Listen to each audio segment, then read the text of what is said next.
녹정기, 김용원저, 제사권 11장.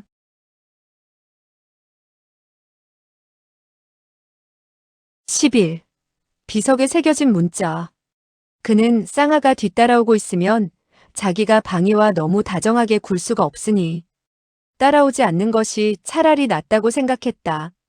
두 사람은 손을 잡은 채 숲속을 걸어갔고 꽃향기는 더욱더 짙어졌다. 위소보는 말했다. 이 꽃의 향기는 대단한걸. 설마하니 선화란 말인가? 그리고 앞으로 몇 걸음 나아갔다. 그런데 갑자기 풀밭 속에서 삭삭거리는 소리가 들렸다. 곧이어 눈앞에 누런 그림자가 번뜩이는 가운데 7~8마리의 노란 바탕에 검은 점이 있는 독사들이 튀어나왔다. 어이쿠! 소리를 지르며 그는 방이를 잡고 몸을 돌려 되돌아 나오려고 했다.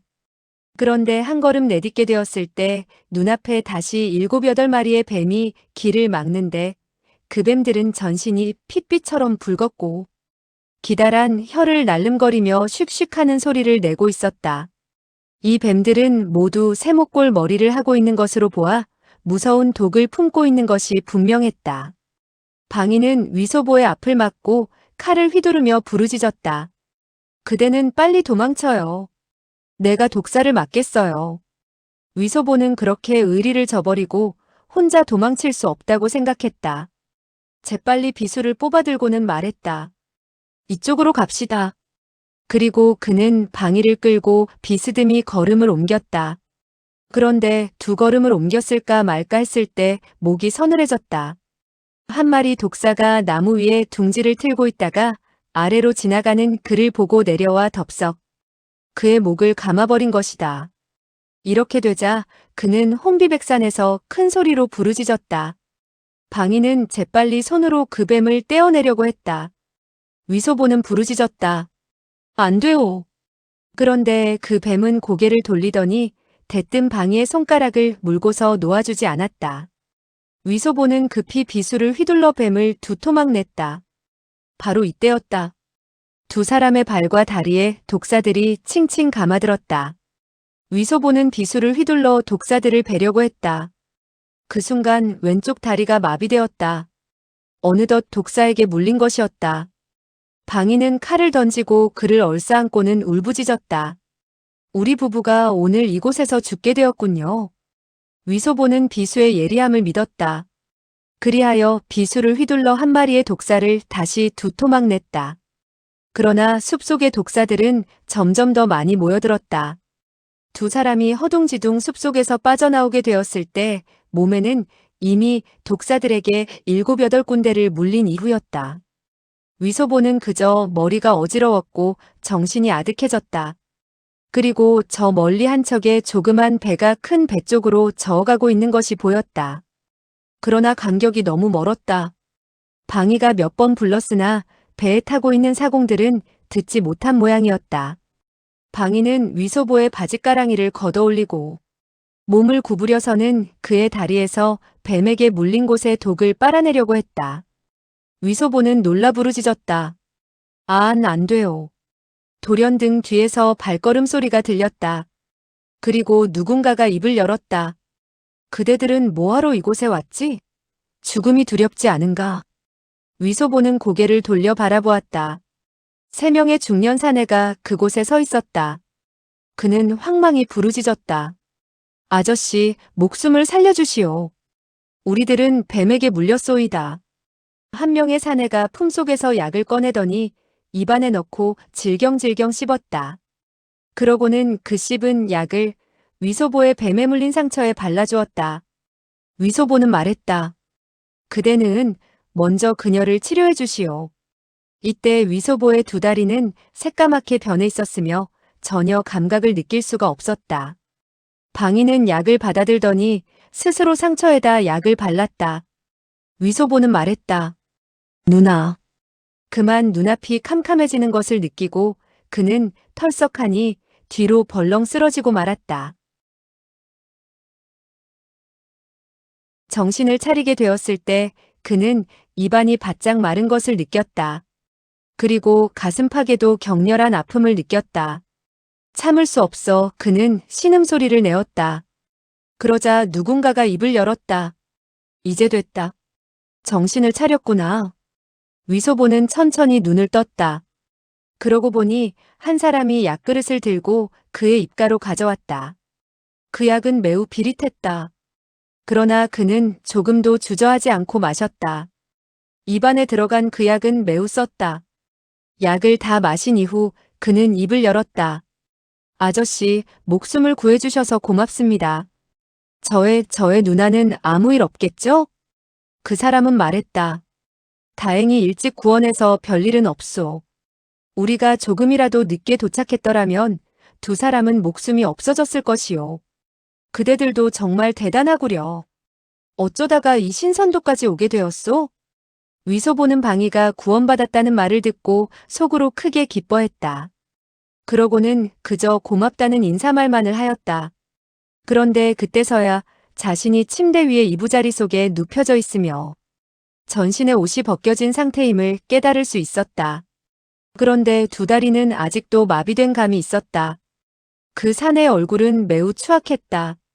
그리고 온 얼굴 가득히 흉터가 있었다. 그러나 위소보가 볼 때 그 사내는 그야말로 목숨을 구해준 보살처럼 느껴졌다. 위소보는 한숨을 내쉬고는 말했다. 배의 사공이 이 섬에는 성과가 있어서 먹게 된다면 장생불로 한다고 말했소이다. 그 사내는 하하하고 웃었다. 만약 정말 성과가 있다면 그들 자신은 왜 따라오지 않았을까? 위소보는 부르짖었다. 어이쿠, 그 사공들이 좋지 않은 마음을 품고 있었구려. 배 뒤에는 또 한 명의 동료가 있었는데 혹시 나쁜 자의 술수에 말려든 것이 아니오? 아저씨, 방법을 강구해서 그녀를 구해주시구려. 그 추악한 사내는 말했다. 그 배는 사흘 전에 이미 떠났는데 어디로 가서 찾는단 말이오? 위소보는 이해할 수 없어 망연하게 말했다. 사흘 전이라고요? 그 추악한 사내는 말했다. 그대는 이미 정신을 잃은 지 사흘 낮 사흘 밤이 되었소. 아마 그대는 모르고 계시겠지. 위소보는 쌍아를 생각했다. 그녀는 무공이 지극히 고강한 편이나 넓고 넓은 바다에서 더군다나 홀몸으로 뭇악당들의 독수를 어떻게 벗어날 수 있겠는가? 하는 생각이 들자 그만 크게 마음이 초조해졌다. 그 추악한 사내는 위로의 말을 하였다. 지금은 조급하게 서둘러도 소용이 없소. 그대는 조섭이나 잘하도록 하시오. 이 섬의 독사들은 대단하오. 적어도 이래 동안 약을 먹어야 독을 해소시킬 수 있을 것이외다. 그는 위소보의 성명을 물었으며 자기의 성을 반이라 했다. 사흘째 되는 날 위소보는 몸을 일으켜서는 벽을 짚고 천천히 걸음을 옮길 수 있게 되었다. 그 방가라는 추악한 사내는 그를 데리고 방이를 보러 갔다. 원래 그녀는 따로 부녀자들이 돌보고 있었다. 그녀의 얼굴은 초췌해져 있었고 정신이 없어 보였다. 두 사람은 만나게 되자 기뻐하는 한편 괴로워하기도 했다. 따라서 자기들도 모르게 서로 껴안고 울음을 터뜨렸다.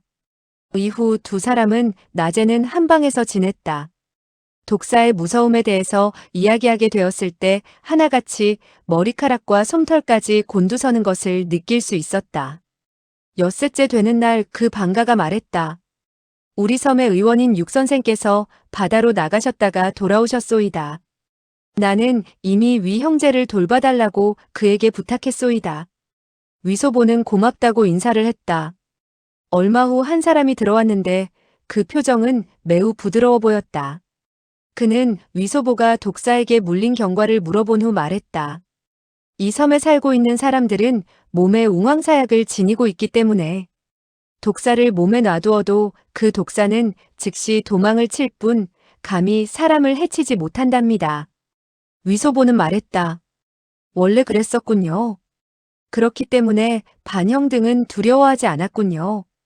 육선생은 그의 상처를 살펴보더니 6알의 알약을 꺼내서 말했다. 3알은 먹고 3알은 그대의 동료에게 주도록 하시오. 매일 하나씩 복용해야 하오. 위소보는 매우 고맙다는 인사를 하고 200냥의 은표를 꺼냈다. 약수 하나마 수고비입니다. 선생께서는 웃지 마시고 받아주십시오. 육선생은 깜짝 놀라더니 웃으며 입을 열었다. 이토록 많이 주실 것 없소이다. 공자가 나에게 두냥의 은자만 주면 매우 고맙게 여길 것이외다. 그러나 위소보는 한사코 받으라고 하였다. 육선생은 부득이 그 돈을 받고 웃으며 입을 열었다. 공자께서 굳이 내리시는 것을 마다한다면 공손한 태도가 되지 못하겠지요. 공자께서는 이곳에서 지내느라고 답답했을 것이외다. 오늘 밤 공자는 그 여자분과 함께 우리 집으로 가서 술을 한잔 하시는 것이 어떻겠소이까? 위소보는 크게 기뻐서 그러겠다고 선뜻 대답했다. 해질 무렵 육선생은 뒤채에 대나무로 엮어 만든 교자를 위소보와 방이에게 보내왔다. 이 대나무 교자라고 하는 것은 기실 대나무 의자 밑에다가 2개의 기다란 대나무를 댄 것에 불과했다. 그리고 앞뒤에서 사람이 떠매는 것이었다. 섬에 살고 있는 사람들의 기구는 매우 간단해서 진짜 교자는 찾아볼 수가 없었다. 2채의 대나무 교자는 산개울을 따라 나아갔다. 계곡의 물소리가 졸졸거렸고 초목은 싱그러워 사람의 마음을 넓게 하고 또 정신을 맑게 했다.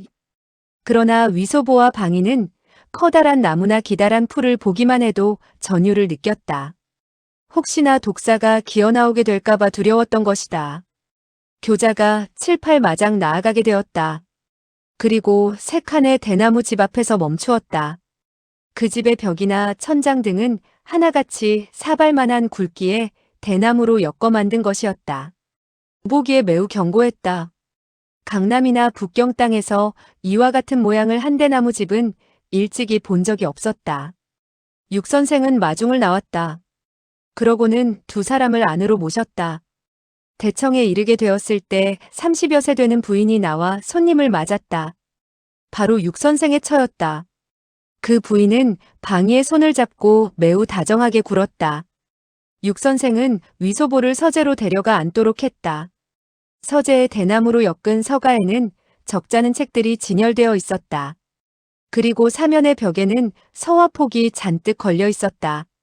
아마도 육의원은 매우 의젓한 선비인 것 같았다. 육선생은 입을 열었다. 불초는 이 외딴 섬에서 살고 있는 만큼 견문이 매우 좁습니다. 위 공자는 중원 땅에서 오셨고 또한 귀한 집 자제이니 눈이 높아 작품을 감상함에 있어서 매우 탁월한 식견을 지녔으리라고 생각됩니다. 그대가 보기에 이 몇 폭의 서화는 전문가의 눈에 들만합니까?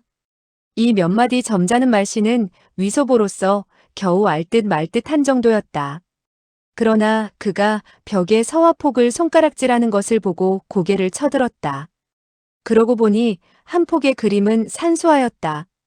그리고 다른 한 장의 그림에는 백합과 한 마리의 거북이가 그려져 있었다. 그는 웃으면서 입을 열었다. 이 늙은 거북이는 꽤 재미있구려. 육선생은 약간 어리둥절해하는 눈치였다. 그러더니 한 폭의 두루마리를 손가락질하며 물었다. 위 공자, 그대가 보기에 이 비문에서 탁본한 글은 어떻소이까? 위소보는 그 글씨가 꾸불꾸불한 것이 마치 부적 같다는 생각이 들었다. 따라서 고개를 끄덕이며 대답했다. 좋아요, 매우 좋습니다. 육선생은 또 다른 한 폭의 글씨를 가리키며 물었다. 이 한 폭은 진낭야 태각석인데 위 공자는 어떻다고 생각하십니까? 위소보는 그저 좋다고만 하면 약간 재미없다는 생각이 들어 고개를 가로저었다. 이 한 폭은 별로 좋지가 않군요. 육선생은 매우 엄숙해져서는 말했다. 위 공자의 가르침을 받고 싶소이다. 이 한 폭의 글자의 약점이나 잘못된 필획이 어디에 있는지요? 위소보는 말했다. 잘못된 필획은 많지만 잘된 필획은 무척 적소이다. 그는 잘못된 필획이 있으면 자연 잘된 필획이 있으리라고 생각하고 그와 같이 대답했다.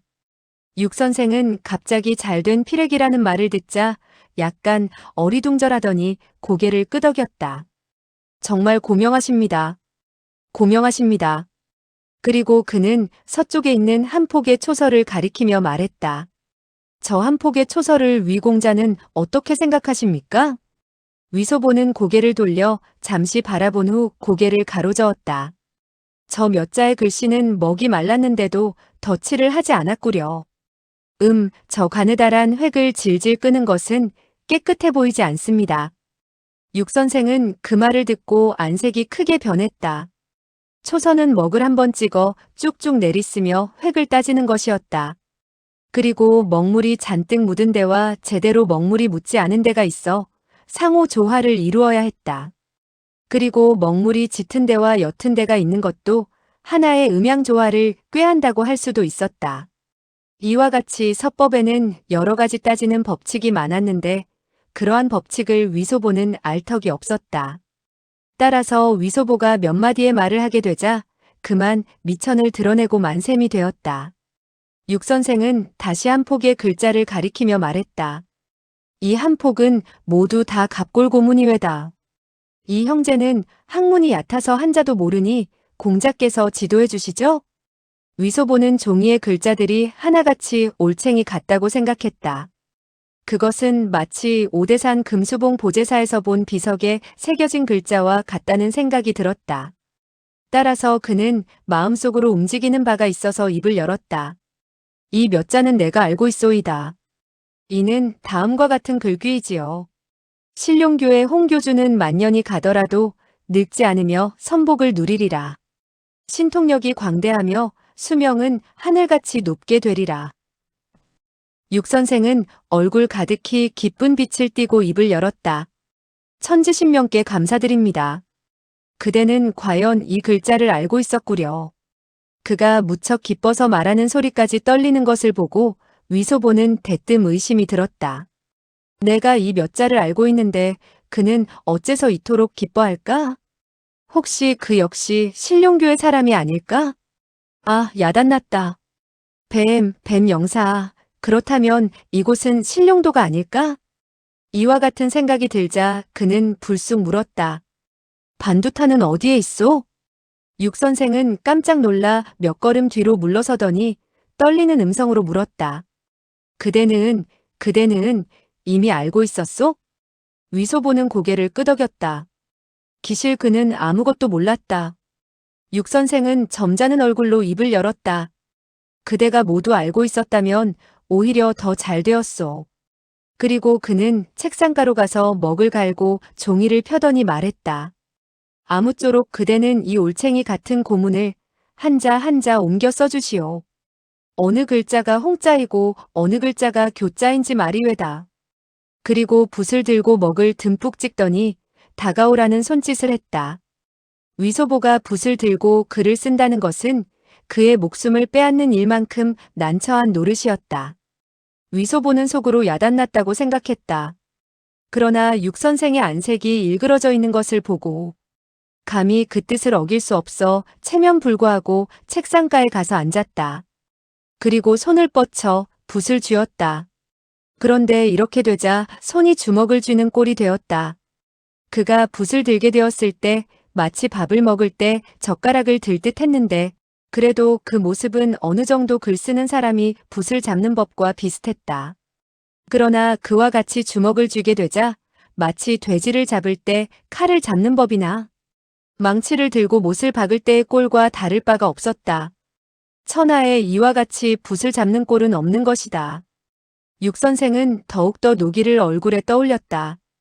그러나 억지로 화를 참는 듯한 어조로 천천히 입을 열었다. 그대는 먼저 자기의 이름부터 써보시오. 위소보는 벌떡 몸을 일으켰다. 그리고 붓을 땅바닥에 내던졌다. 먹물이 사방으로 튀었다.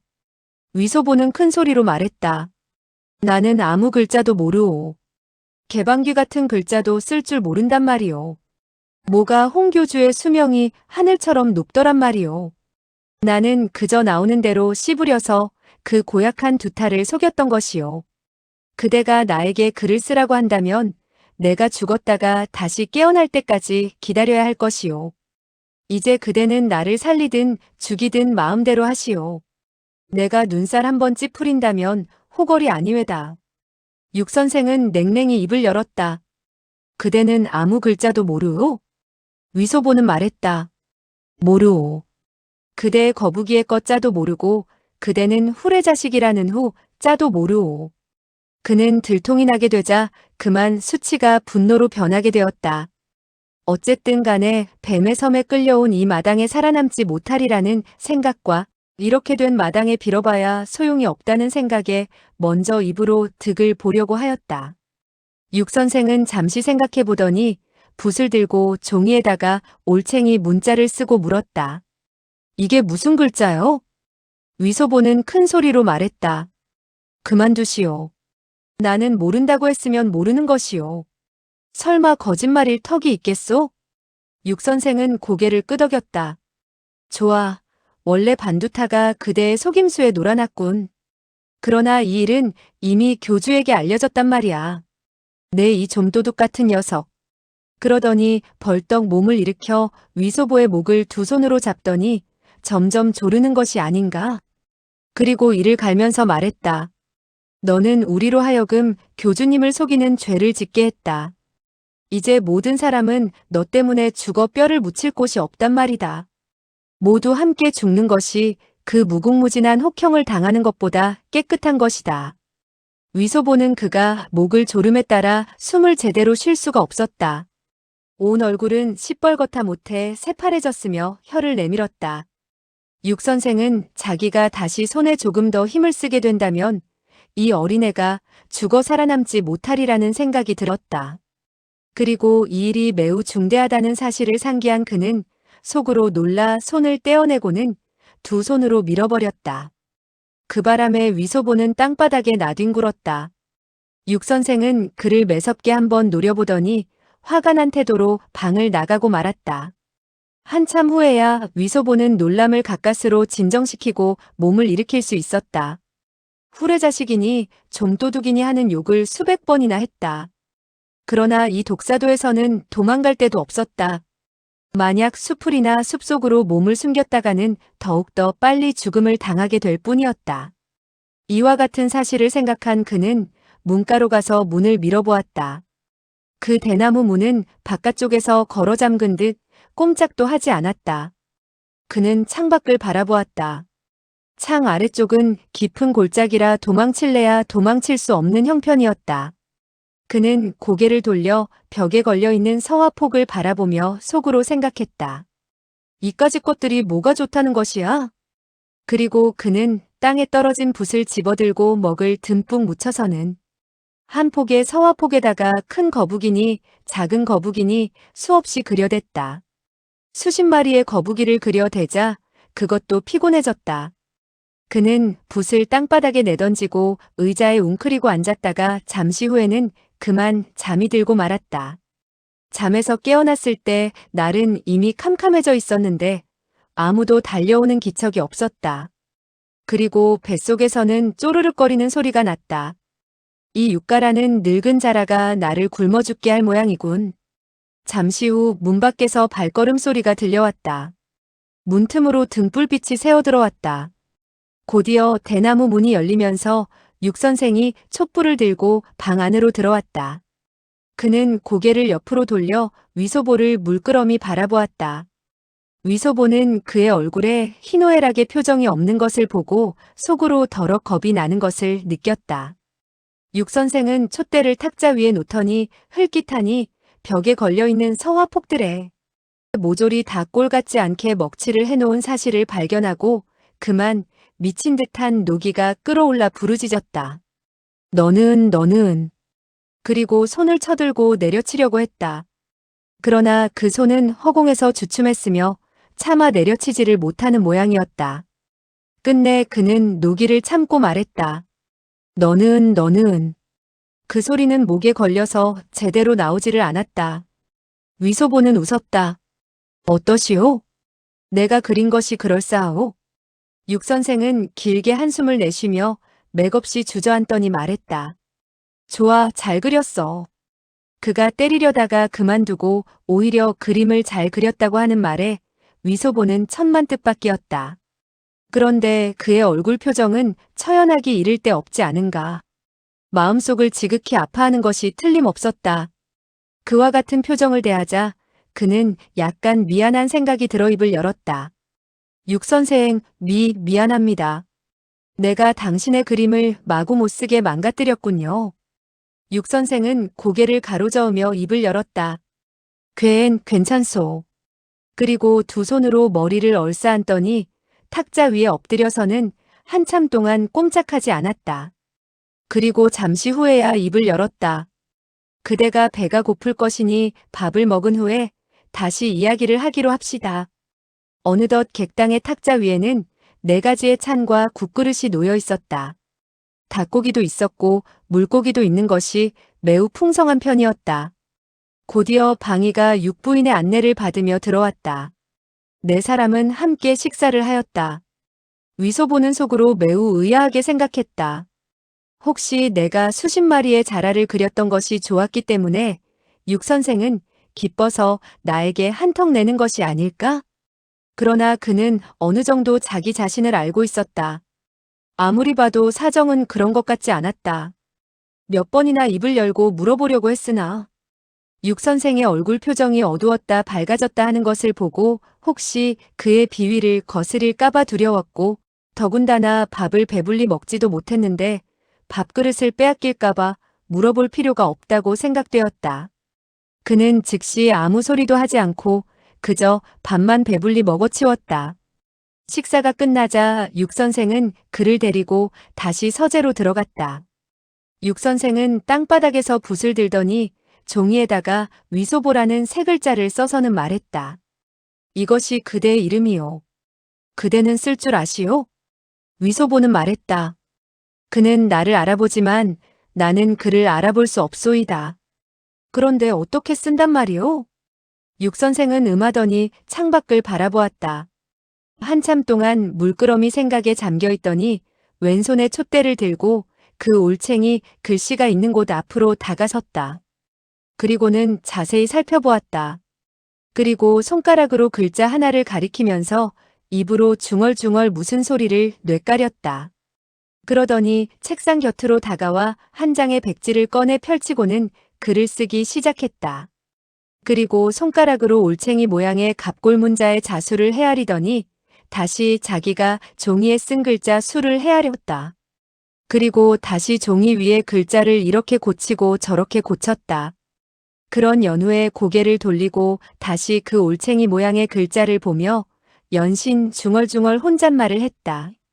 저 3글자가 같으니 이 2글자도 마찬가지여야만이 전혀 빈틈이 없게 되고 사리에 맞는 일이 아니겠는가. 한참 동안 생각하고 그는 다시 종이 위에 글씨를 이리저리 고치더니 한참 후에야 기쁜 듯 말했다. 됐다. 위소보는 그가 무슨 수작을 부리고 있는지 알 수가 없었다. 어쨌든 배불리 밥을 먹었다 싶어서 아랑곳하지 않았다. 이때 육 선생은 다시 한 장의 백지를 펴놓고 열심히 글을 쓰기 시작했다. 이번에 그는 글씨를 느리게 썼다. 다 쓴 후에 고개를 흔들거리며 나직이 읽었다. 위소보는 신룡교니, 홍교주니, 수명이 하늘처럼 높다느니 등의 어구를 들을 수 있었다. 그리고 최후에는 제1권이 어느 곳 어느 산에 있고 제2권이 어느 곳 어느 산에 있다는 글을 읽었다. 이제서야 그는 확연히 깨달을 수 있었다. 그와 같은 말은 자신이 보제사에서 반두타에게 나오는 대로 짓거렸던 말이 아니었던가? 그런데 반두타는 그 말을 정말로 믿고 돌아와 크게 소문을 낸 모양이라는 생각이 들었다. 그는 속으로 생각했다. 그날 반두타는 나에게 한사코 신룡교로 와서는 홍 교주를 만나자고 했는데 나는 막무가내로 싫다고 했다. 그런데 그야말로 공교롭게도 우리가 탄 배가 다시 이곳으로 들이닥치게 되었으니 모든 것이 들통이 나지 않을 수 없게 되었고 홍 교주도 이미 알고 있는 모양이야. 그렇게 된다면 그는 크게 화를 낼 것이고 어쩌면 방이 누나와 나를 뱀 구덩이에 던져 수천 수만 마리의 독사들이 뼈도 남지 않도록 먹어치울지도 모른다. 억수로 많은 독사들이 몸을 칭칭 감는 생각을 하자 소름이 쪽쪽 끼치는 것 같았다. 육 선생은 몸을 돌리더니 얼굴에 의기양양한 미소를 띠고 말했다. 위 공자, 그대가 비석의 갑골문자를 안다는 것은 실로 기쁘고도 축하할 일이외다. 또한 본교 홍 교주의 하늘에 닿을 만큼 큰 복이로소이다. 그렇기 때문에 하늘은 그대와 같은 신동을 내려 갑골문을 이해할 수 있게 했소이다. 위소보는 속으로 생각했다. 조롱하지 마시오. 내가 무슨 올챙이 글을 알고 개구리 글을 안단 말이오. 나는 올챙이 글은커녕 두꺼비의 글자도 모르오. 내가 막무가내로 거짓말을 한 것은 그 비쩍 마른 못된 두타를 속이자는 것이었소. 육 선생은 웃었다. 위 공자, 너무 겸손해할 것 없소이다. 이것은 공자가 암송한 비석에 새겨져 있던 글이외다. 내가 한번 베껴 쓴 것이니 혹시 잘못되지 않았는지 공자께서 가르침을 주시오. 그리고 그는 읽기 시작했다. 대당나라 정관 2년 10월 갑자일 특별히 위국공 이정, 우령군대 장군 숙국공 정지절, 광록대부 병부상서 조국공 이훈, 서주도독 호국공 진숙보로 하여금 오대산 금수봉에서 회합을 가지게 한 바 이때 동력 하늘에 눈부신 붉은 빛이 빛나더니 말대만한 금빛 글자가 구름가에 드러나더라. 그 글은 다음과 같더라. 천년 이전 뒤 대청나라가 세워지리라. 동쪽에 섬이 있어 이름은 신룡이라 하더라. 교주 홍모는 천은을 받은 몸이더라. 위엄과 연기를 함께 받으니 위세와 능력이 놀랍더라. 요마를 항복받으니 그의 존재는 떠오르는 해와 같더라. 아래 사람들이 보좌하여 옛것을 물리치고 새것을 채용하더라. 줄기줄기 뻗은 상서로운 기운은 온 누리에 뻗치더라. 신복을 영원히 누릴 것이며 온 세상이 통틀어 존경할 것이니라. 수명은 하늘처럼 높다랗고 문무에 뛰어날 뿐만 아니라 인자하고 거룩하더라. 곧이어 하늘가에는 푸른 글자가 다시 나타났는데 그 글은 다음과 같더라. 하늘은 홍모에게 42장경 8권을 내리노라. 제1권은 하남성 보구산 탕마사에 있으며 제2권은 산서성 필가산 천심암심에 있으며 제3권은 사천성 청성산 능소관에 있으며 제4권은 하남성 송산 소림사에 있으며 제5권은 호북성 무당산 진무관에 있으며 제6권은 사천 주변의 공동산 가엽사에 있으며 제7권은 운남 곤명의 평서왕부에 있더라. 이정 등은 삼가 하늘이 내린 글을 베껴서 비석에 조각하여 후세 사람에게 전하노라. 육 선생은 높고 낮게 억양을 길게 빼가며 다 읽고 나더니 물었다. 잘못 읽지 않았소? 위소보는 말했다. 이것은 당나라의 비석인데 어떻게 후세에 평서왕 오삼계가 있다는 것을 안단 말이오? 육 선생은 말했다. 상제께서는 총명하고 지혜로워 모르는 것이 없소이다. 후세에 홍교주가 있다는 것을 아는 이상 자연 오삼계가 있다는 것을 알 것이 아니겠소? 위소보는 속으로 우스운 것을 느끼고 고개를 끄덕였다. 그 말에도 일리가 있어. 그러나 속으로 생각했다. 도대체 당신이 무슨 수작을 부리고 있는지 모르겠군. 육 선생은 말했다. 이 비석의 글자를 한자라도 잘못 읽어서는 안 돼요. 위 공자가 천부적인 총명함을 지니고 있지만 내가 볼 때 그것은 성령이 감동하여 이 올챙이 글자를 알도록 해주었다고 생각하오. 이후 창졸지간에 잘못 착오를 일으킬 수도 있을 것이요.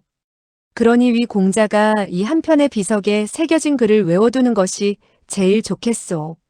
그리하여 홍 교주께서 부르실 적에 물 흐르듯 외운다면 홍 교주는 기뻐서 자연 크게 상을 내릴 것이 아니겠소. 위소보는 두 눈을 번뜩거리는 그 순간 확연히 깨달을 수 있었다. 그리고 연신 고개를 끄덕이며 말했다. 원래 그랬었구려. 원래 그랬었구려. 반두타와 육 선생은 홍 교주에게 어떤 어린애가 비석의 문자를 알아보았다고 말씀드렸던 것이 분명했다. 이에 홍 교주는 반드시 불러서 물어보겠노라고 한 모양이었다. 헌데 알고 보니 모든 것이 가짜가 아닌가. 육 선생은 혹시 교주가 탓할까봐 거짓으로 비석의 글을 만들어서는 교주를 속이려는 것이 틀림없다는 것을 깨달았다. 이때 육 선생이 말했다. 내가 한마디를 읽을 터이니 위 공자는 따라서 읽도록 하시오. 어쨌든 간에 한자도 틀리지 않도록 해야 하오이다. 대당나라 정관 2년 10월 갑자. 사태가 이 지경에 이른 이상 위소보가 읽지 않으려 해도 어찌할 수가 없었다. 더군다나 함께 공모를 해서 홍 교주를 우롱하는 일은 퍽이나 재미있을 것 같아 따라 읽었다. 그는 본래 눈치가 빠르고 머리가 잘 돌아갔다. 수백자가 되는 말들을 한 번 들은 이후 다시 옮겨 외는 데는 전혀 힘들지 않았다. 그러나 책을 읽으려면 그야말로 그의 목숨을 빼앗는 것과 같았다. 이 짧은 글은 수백자에 불과했으나 모든 귀절들이 위소보에게는 난잡하기 그지없었고 그 뜻을 전혀 알 도리가 없었다. 그저 육 선생이 한 번 또 한 번 읽어내려가는 것에 따라 읽을 수밖에 없었다. 다행히도 육 선생은 조금도 귀찮게 여기지 않고 가르쳐 주었다. 결국 30여 번을 읽은 후에야 한자도 틀림없이 외울 수 있게 되었다.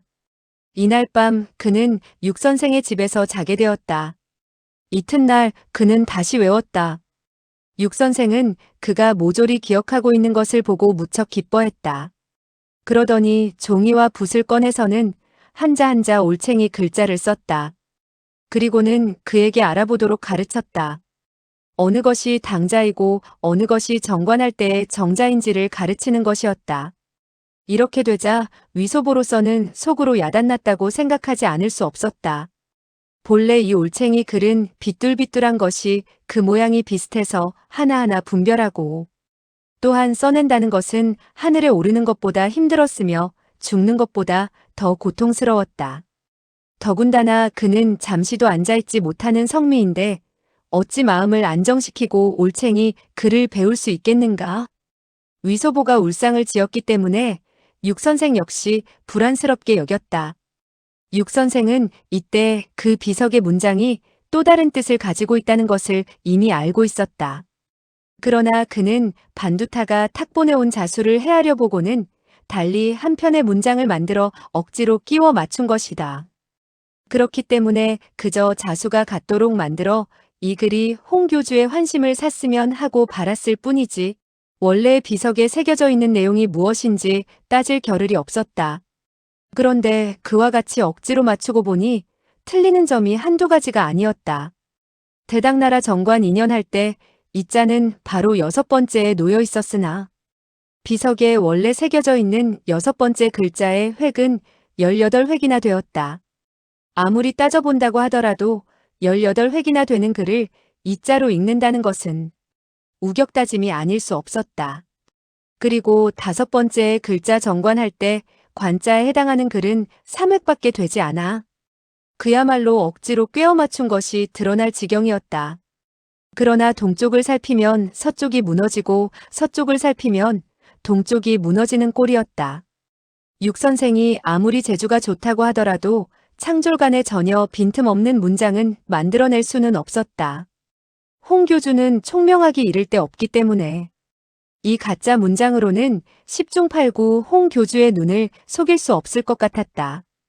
그러나 큰 화가 미치게 되었으니 부득불 억지로 끼워 맞추어 잠시라도 얼렁뚱땅 넘기자는 생각이었다. 따라서 이후 일어날 화근은 두고 보는 수밖에 없는 형편이었다. 이날 육 선생은 위소보에게 글자를 가르쳤는데 그 진전은 매우 느렸다. 정오 무렵이 되었을 때 겨우 4개의 올챙이 글을 쓸 수 있게 되었다. 다행히 올챙이 글은 본래 이상 야릇한 모양을 하고 있어서 위소보가 그리듯 쓴 글은 보기 흉측하기 이를 데 없었지만 그렇게 눈에 거슬리는 편은 아니었다. 그러나 만약 정자로 쓴다면 한 번도 글을 써보지 못한 어린애가 쓴 것이라 그 누가 보더라도 진짜와 가짜가 즉시 드러나기 마련이었다. 그리고 오후에 석자를 배우고 저녁 무렵에는 2자를 익혔다. 그러니까 모두 9자를 익힌 것이다. 위소보는 끊임없이 떠들면서 몇 번이나 붓을 던지며 배우지 않겠다고 했다. 육 선생은 위협을 하기도 하고 달래기도 했다. 그리고 최후로는 방위로 하여금 옆에 앉아 지켜보도록 하자 위소보는 그제서야 겨우 참을성 있게 배워갔다. 육 선생은 한편으로는 가르치면서 한편으로는 은근히 걱정을 하고 있었다. 홍교주가 수시로 사람을 보내 부를지 모른다는 생각이 들었던 것이다. 만약 한 편의 문장을 완전하게 배우기 전에 교주에게 불려간다면 위소보의 머리가 달아나는 것은 뻔할 뿐만 아니라 자기와 자기의 전 가족도 함께 죽음을 당해야 할 판국이었다. 그러나 이번 일은 조금도 초조하게 서두를 수가 없었다. 위소보가 좀 더 빨리 배웠으면 하고 바라는 만큼 위소보는 오히려 배우는 것이 더 더디었다. 뇌리에 그저 집어넣다시피 한 그 많은 올챙이 글이 정말 그 뇌리 속에서 마구 몸부림이라도 치고 있는 양 정말 제대로 구분을 하지 못했다. 며칠을 배운 결과 위소보가 독사에게 물린 상처는 모두 다 낫게 되었으나 겨우 알 수 있게 된 올챙이 글은 2, 30자에 불과했다. 그것도 확실하지 못해 10자 가운데 종종 7, 8글자를 틀리는 것이었다. 육 선생이 정이 번뇌스럽게 생각하고 있을 때 홀연 문 밖에서 반두타의 소리가 들려왔다. 육 선생, 교주께서 위공자를 부르십니다. 육 선생은 그만 안색이 흑빛이 되어서 손을 부르르 떨었다. 그 바람에 먹물을 잔뜩 묻혔던 붓이 그의 앞석자락에 떨어지고 말았다. 곧이어 키가 무척 크고 지극히 마른 사람이 서재로 걸어 들어왔다. 바로 반두타였다. 위소보는 웃으며 입을 열었다. 반존자 어째서 오늘에야 나를 보러 오는 것이오? 나는 그대를 기다린 지 오래되었소. 반두타는 육 선생의 안색을 보자 일이 잘못되었다는 것을 알고 위소보가 하는 말에 대답하지 않고 중얼거리듯 말하였다. 나는 마땅히 저 녀석이 터무니없는 소리를 짓거리고 있다는 것을 알아차려야 하는데 그만 욕심에 눈이 어두워 큰 공을 세워 자기 자신을 지키려고 했던 것이 오히려 더욱더 빨리 죽게 되었구려. 육 선생은 냉소했다. 그대는 기껏해야 혼자 몸이지만 이 육가는 8명의 식구가 모조리 그대를 따라 죽게 되었소. 반두타는 길게 한숨을 내쉬었다. 모두의 운명이 그러할지니 이것이야말로 애군이라 할 수밖에 더 있겠소? 설사 이 일이 아니라 하더라도 교주는 우리들로 하여금 며칠 더 살도록 해주리라는 보장은 없을 것이오. 육 선생은 위소보를 한번 바라보더니 입을 열었다. 이들과 같은 자들이 우리가 늙어서 마땅히 죽을 때가 왔다고 하니 또 별수가 있겠소? 그 어조에는 불평과 분노가 가득 차 있었다. 반두타는 한숨을 내쉬며 말했다. 나 또한 그의 나이가 어린 것만 믿고 교주의 환심을 사고자 뒤돌볼 겨를도 없이 보고를 했구려. 아! 육 선생은 위소보를 한번 노려보더니 말했다. 나이가 어려도 너무나 어리단 말이오. 반두타는 말했다. 육형 사태가 이 지경에 이른 이상 그대와 나는 함께 죽거나 살도록 합시다. 사내 대장부가 죽으면 죽었지 뭐가 또 두려울 게 있겠소? 위소보는 손뼉을 쳤다. 반존자의 그 말이 옳소이다. 정말 영웅호걸다운 말이오. 사실 두려울 게 뭐요? 나도 두려워하지 않는데 그대들은 더욱더 두려워할 필요가 없소이다. 무지한 녀석 같으니 정말 하늘이 얼마나 높고 땅이 얼마나 두터운지 모르는군. 그대가 두려움을 알게 되었을 땐 이미 때가 늦을걸. 그리고 한참 동안 넋을 잃고 서 있더니 말했다. 반존자는 잠깐만 기다리시오. 나는 안 사람에게 몇 가지 당부를 하고 오리다. 잠시 후 육 선생은 다시 서재로 되돌아왔다. 얼굴에는 눈물을 흘린 자국이 있었다. 반두타는 말했다. 육형, 그대의 승천한 알약을 나에게도 한 알 주시구려. 육 선생은 고개를 끄덕이더니 품속에서 자기로 된 병을 꺼냈다. 그리고 병마개를 뽑더니 한 알의 붉은 알약을 꺼내 그에게 주며 말했다. 이 알약을 입에 넘기기만 하면 숨이 끊어지게 되오. 그러니 최후의 고비에 도달하기 이전에는 경거망동하지 마시오. 반두타는 받아서 쓰디쓰게 웃으며 말했다. 고맙소. 반두타는 자기 목숨을 가볍게 보지는 않소. 이토록 빨리 승천하리라고는 생각하지 않소이다. 위소보는 오대산 위에서 반두타가 소림사 18라한을 상대로 싸우던 것을 본 적이 있었다. 그때는 위풍이 늠름하지 않았던가. 그러한 그가 이때 독약을 얻는 것을 보고는 홍 교주가 죄를 물으려고 할 때 자살하려고 한다는 사실을 깨달을 수 있었다. 이때서야 위소보는 사태가 심각하다는 것을 느끼고 불현듯 두려움을 느꼈다.